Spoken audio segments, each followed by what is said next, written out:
c'est un peu difficile de faire l'historique parce que quand je me suis plongée dans justement cet historique, j'ai été débordée par le nombre et la qualité des œuvres qui sont passées devant la commission. Donc, je vais peut-être plutôt vous parler d'œuvres un peu plus atypiques. D'abord, je vais faire un petit historique de la commission d'agrément qui doit donc fournir un avis au ministère du Budget. Et à ce titre, d'ailleurs, depuis peu de temps, toutes les commissions consultatives sont réévaluées et éventuellement supprimées si leur activité est jugée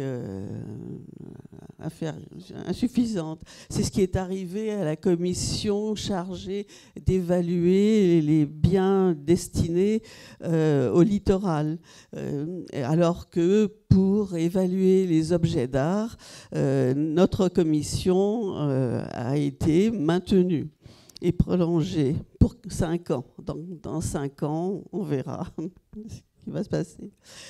Donc, la loi promulguée en 68 est devenue opérationnelle en 71 après que la commission ait été créée et les membres nommés, désignés et nommés. Et au début, pendant 10 ans, il y avait seulement 3 membres de la commission qui entouraient le président. Un représentant des finances, un représentant de la culture et un représentant des affaires culturelles. Et au bout de 10 ans, la commission a été modifiée pour être telle qu'elle est maintenant, avec 2 représentants de la culture et 2 représentants du budget. Le premier président, on en a parlé hier, était Maurice Ecardi, qui avait été conseiller de Jean Monnet et directeur de cabinet de Félix Gaillard, et ensuite un proche collaborateur et conseiller du président Giscard d'Estaing et du Premier ministre Édouard Balladur. Il a fondé l'Institut de restauration des œuvres d'art, l'IFROA, et il a participé à la commission des trésors nationaux. Et il a été donc nommé président des Nations en 71.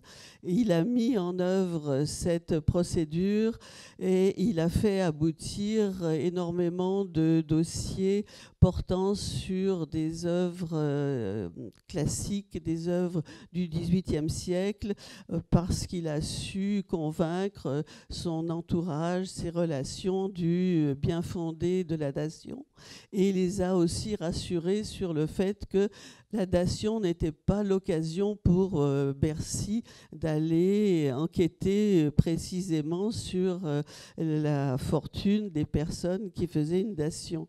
Donc, une fois rassuré par quelques dossiers emblématiques, on peut dire que la pompe a été amorcée et les nations ont commencé à fonctionner.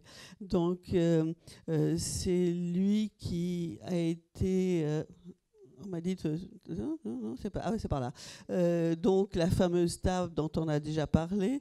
Vous verrez beaucoup de photos que vous avez vues hier, mais la répétition favorise la mémorisation. Donc un bureau royal et un magnifique Rubens a été accepté. Donc je n'ai pas représenté à nouveau le Fragonard, le Vermeer, qui sont emblématiques des nations, mais vous les avez en tête. Ça, c'est plus tard. Ensuite, et aussi, bien sûr, M. Ecardi a beaucoup œuvré pour la première nation Picasso et pour le choix aussi de l'hôtel Salé. Il a été remplacé en 1981 par le deuxième président, Louis-Gabriel Clayeux, qui était un ancien directeur artistique de la Galerie Mag à Paris, un critique d'art, ami de Max Ernst, Miro, Alberto Giacometti. Louis Clayeux a contribué à faire connaître le dispositif de la dation aux collectionneurs d'art moderne et contemporain. C'était un ami d'études de François Mitterrand, on l'a dit souvent, et c'est un de ceux qui a suggéré à François Mitterrand de réaliser le Grand Louvre et de, par exemple, demander au ministère du Budget de dégager l'aile Rivoli. Ensuite, il y a eu une petite intermède où M. Ecardi est revenu à la commission pendant 2 ans parce qu'il n'avait pas vraiment apprécié la façon dont on l'avait écarté en 81. Et en 89, le 3e président a été nommé, c'était Jean-Pierre Changeux, neurobiologiste, professeur au Collège de France, collectionneur, donateur des musées. Jean-Pierre Changeux s'est beaucoup investi dans la promotion et l'extension éventuelle de la procédure des dations. Sous sa présidence, notamment, il a pu faire aboutir une dation très importante de meubles royaux, de tableaux anciens de la collection de Edmond de Rothschild. Et je dis qu'il s'est beaucoup investi parce que ce collectionneur avait des exigences, avait choisi des œuvres qui n'étaient pas forcément celles que les musées souhaitaient. Et grâce à Jean-Pierre Changeux, qui avait donc une certaine autorité, Edmond de Rothschild a accepté que les conservateurs viennent chez lui et choisissent des œuvres. Et la dation donc a permis d'accueillir des œuvres comme, je crois que c'est celle-là, non, c'est pas ça, mais enfin des commodes de carlin extraordinaires. Et notamment une commode qui était dans la résidence du baron Edmond de Rothschild à Genève et qu'il aurait donc pu, à ce titre, vendre dans le commerce international, mais qu'il a fait revenir en France pour la dation pour le Louvre. Ce qu'on peut remarquer aussi, c'est que les mandats des membres de la commission n'étaient pas limités dans le temps, sauf depuis 2012 où on a remarqué que les membres représentant le ministre du Budget sont nommés seulement pour 5 ans renouvelables. Mais le président et les membres de la culture sont nommés sans durée précise, ce qui fait que cette stabilité a permis de préserver la mémoire de la procédure et de faciliter le maintien de la permanence de la doctrine qui, petit à petit, s'est instaurée. Et par exemple, donc, Jean-Pierre Changeux est resté en poste 23 ans. Hubert Landais, le représentant de la culture, le premier représentant de la culture, directeur du Musée de France, est resté plus de 26 ans. Et Michel Lenné, le directeur des impôts et représentant donc du ministre du Budget, a siégé pendant 19 ans.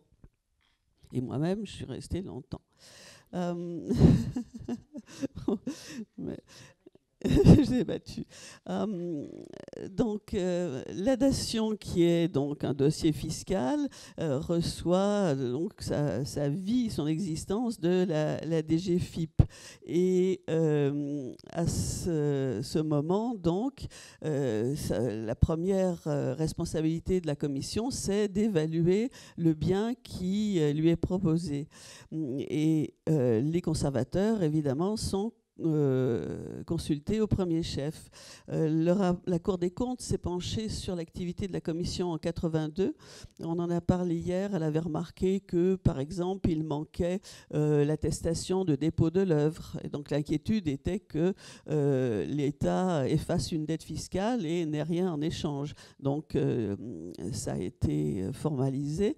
Et surtout, la Cour des comptes a insisté sur l'importance de l'expertise de l'œuvre, surtout financière, bien sûr, et a jugé que l'État ne manquait pas de fonctionnaires capables de faire cette expertise et qui étaient donc les conservateurs des musées. C'est pour ça qu'à la suite de cette recommandation, on a créé une fiche d'appréciation précise soumise aux conservateurs et leur demandant expressément de s'engager sur la valeur financière des œuvres. Ils sont experts pour l'État et donc chargés de donner la valeur des œuvres comme si, par exemple, ils étaient susceptibles de l'acheter en vente publique. La commission peut faire appel aussi à d'autres experts, des commissaires-priseurs ou des experts de vente privée ou des experts internationaux lorsque l'œuvre est vraiment très exceptionnelle. C'est arrivé pour une boîte en or. Alors, donc c'est ennuyeux parce que je n'ai pas mis dans l'ordre, mais une boîte chinoise d'une impératrice, je vous montrerai les œuvres après, voilà, qui était rarissime, qui n'existait pas au musée Guimet, et donc le musée Guimet, par ses relations avec ses collègues à l'étranger, a fait appel à un expert, Monsieur Lally, à New York, et pour des tableaux très exceptionnels de Cézanne, de Fragonard, ou bien les sculptures de Julien qu'on a vues tout début, on recommence, on peut faire appel aux experts connus comme M. Blondeau, M. Breton ou les experts de Sotheby's et de Christie's. Mais la commission ne s'arrête jamais aux conclusions des experts. Elle débat toujours et elle pondère évidemment les avis qui lui sont transmis en fonction de ce qu'elle sait, des tenants et aboutissants des divers intervenants.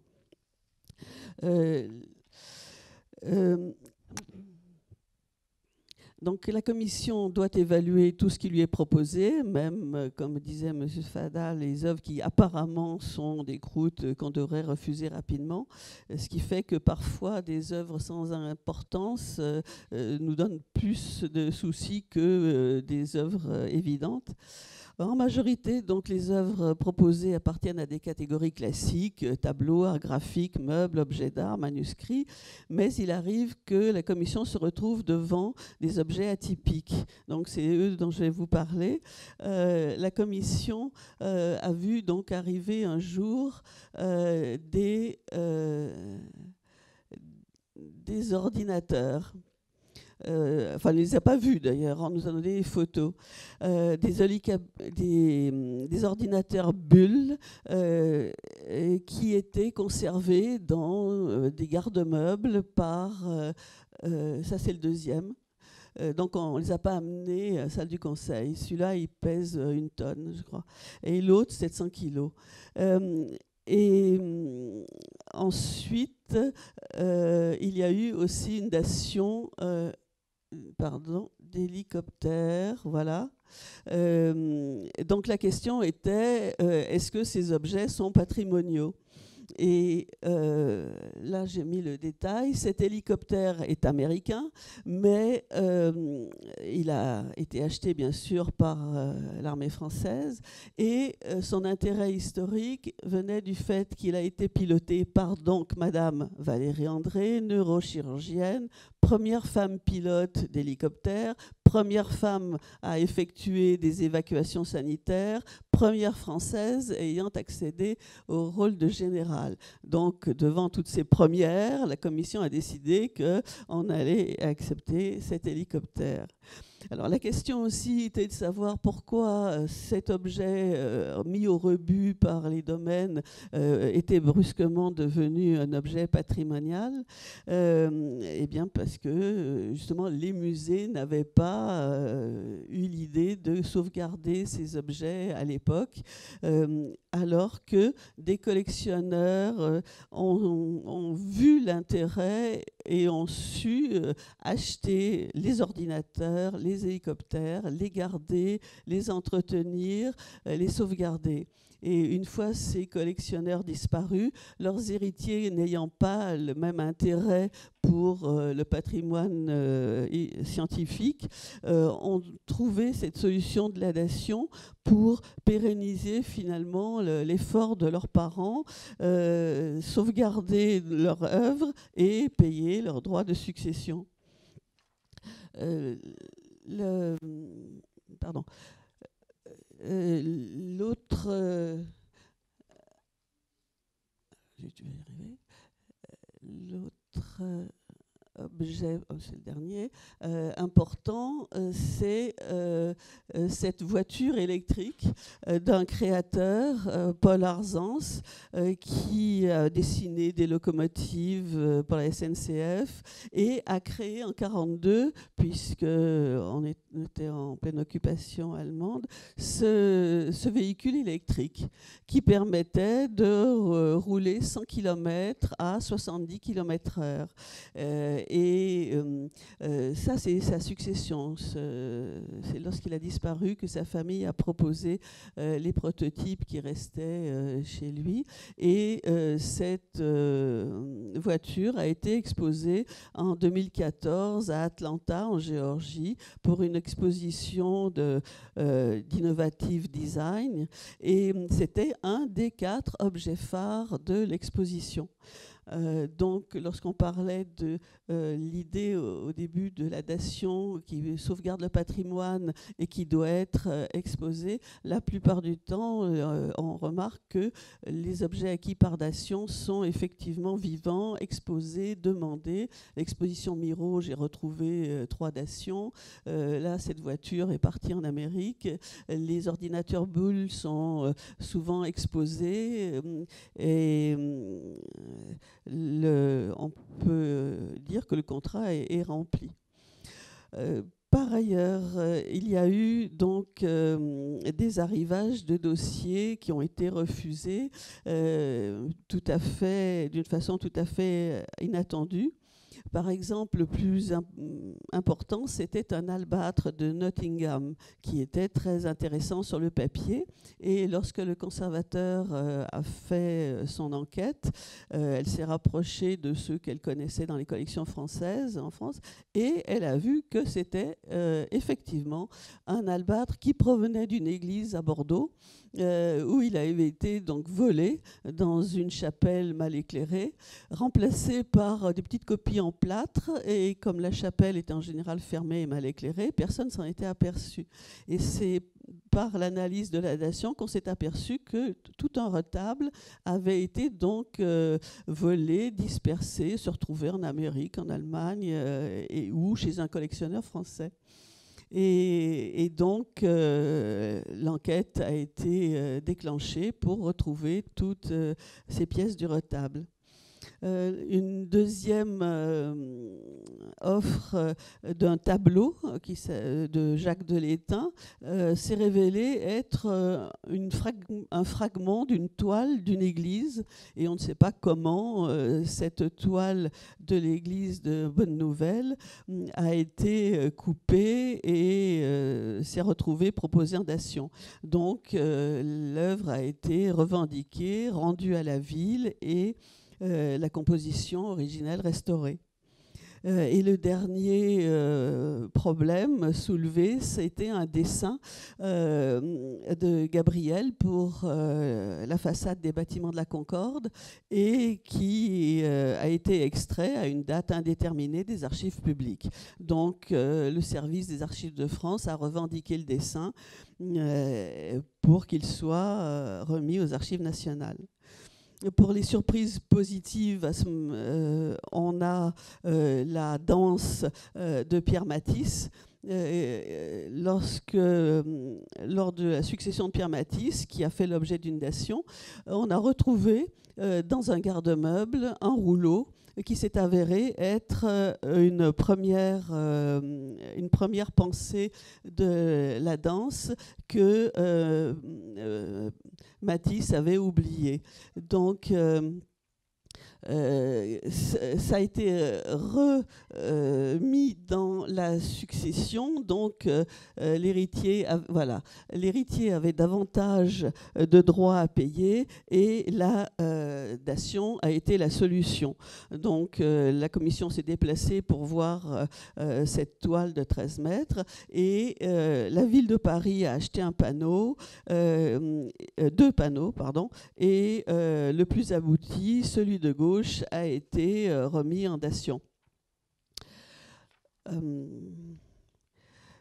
Une dernière remarque, par exemple, un tableau avait été proposé en dation, un tableau de Delaroche, un portrait du duc de Noailles, et il faisait débat parce qu'il pouvait aller au musée de Versailles ou au musée de la Légion d'honneur, mais la commission n'était pas persuadée de son grand intérêt patrimonial, a demandé donc une étude approfondie, et il s'est avéré que le tableau provenait du château de Maintenon et avait été, à cause d'une un partage successoral, avait été extrait donc de la galerie des portraits de famille et remplacé par une mauvaise copie. Donc le fait de remettre ce tableau dans la galerie du château dont il provenait devenait un geste patrimonial et la dation a été acceptée à ce titre. Enfin, je parlerai de l'art contemporain qui longtemps a été écarté du dispositif parce que donc, la commission ne voulait pas, en acceptant des œuvres d'artistes contemporains, influer sur le marché de l'art. Mais en 2005, donc Dominique de Villepin à la FIAC a décidé que si les critères étaient toujours évidemment très sélectifs, il n'y avait pas de raison de ne pas accepter de l'art contemporain. Et donc on a accepté le premier artiste Martial Ress, mais il y a très peu finalement d'art contemporain accepté. On peut noter juste les manuscrits de Lévi-Strauss. Claude Lévi-Strauss a fait une donation et a payé les droits avec des manuscrits.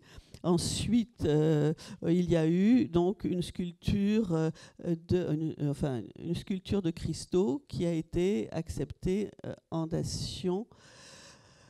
Voilà. Accepté en dation. Mais la plupart du temps, la commission accepte des ateliers d'artistes, justement, après la mort de l'artiste. Donc, les familles payent par dation. La dernière dation très discutée, ça a été celle de Mathieu, où il a fallu choisir dans une proposition très, très importante. Je préciserai aussi enfin que parfois la commission donc, modifie la valeur libératoire. Très souvent, elle baisse la valeur parce qu'elle considère que l'œuvre ne vaut pas ce qui est donné. Mais une fois, il y a eu plusieurs réévaluations, mais la plus importante a été celle d'un dessin qui s'est avéré être de Jacques Callot, alors qu'il était anonyme. Et il n'était pas question pour la commission de faire une affaire comme si c'était Drouot, par exemple. Il faut que la dation soit quelque chose d'équitable. Donc, la commission a prévenu le propriétaire que son dessin valait plus que ce qu'il croyait. Donc, il avait des droits supplémentaires à payer, mais comme c'est proportionnel, il a remis quand même son dessin. Mais grâce au fait de l'expertise, on a pu attribuer ce dessin et le réévaluer. Suzanne, donc voilà. Je suis désolée, mais conclue en 2 mots si tu le souhaites. Mais, je conclue en 2 mots en disant que c'est grâce quand même aux collectionneurs qu'on a vu tout à l'heure, je vous passe aux collectionneurs qui gardent des trésors chez eux ou qui les sauvent, que la dation peut exister. On rencontre aussi souvent des contribuables qui ont pas seulement le désir de payer leurs droits, mais d'enrichir le patrimoine et de sauvegarder les œuvres qu'ils ont aimées, qu'ils ont sélectionnées. Et donc, on peut considérer que les travaux de la commission, au fil du temps, ont permis de consolider un dispositif qui s'avère être efficace, équitable.